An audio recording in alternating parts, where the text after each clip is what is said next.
There was one report that said that you had arranged to send President Musharraf a letter to be sent in the event of your death by assassination, urging him to investigate certain individuals in his government. Is that true?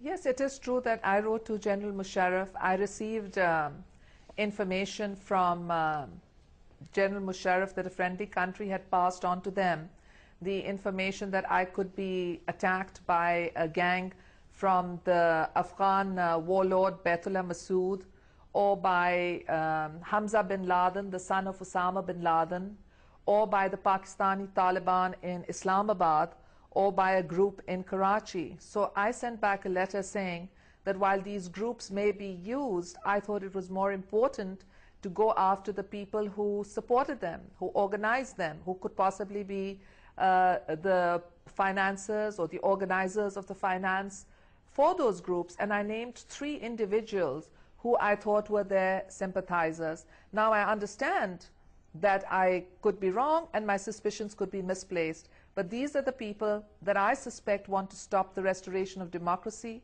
They want to stop my return because they know in 1993, when Pakistan was on the brink of being declared a terrorist state, I stopped the rise of terrorism, and they know that I can do it again. So I feel that these are the forces that really want to stop not just me, but the democratic process and the will of the people from triumphing.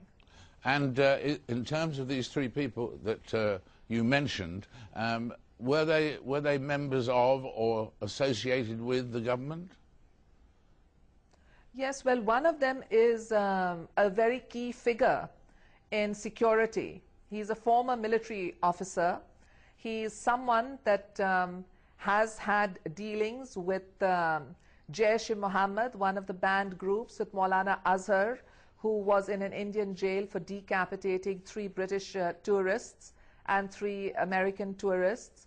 And he also had dealings with Umar Sheikh, the man who murdered Osama bin Laden. Now I know that having dealings with people does not necessarily mean direct evidence, but I also know that internal security has totally collapsed in Pakistan, and that internal security cannot collapse without there being some blind eye, if not collusion, being turned to the rise of the militants and militancy. Not only are our tribal areas out of our control, but even the beautiful valley of Swat is now under takeover by Islamists. So I would like to see a Pak-led police inquiry assisted by Scotland Yard or the FBI come in, use their forensic and scientific explanation to find out not only the perpetrators, but the financiers and the organizers of this heinous crime that killed 158 innocent people.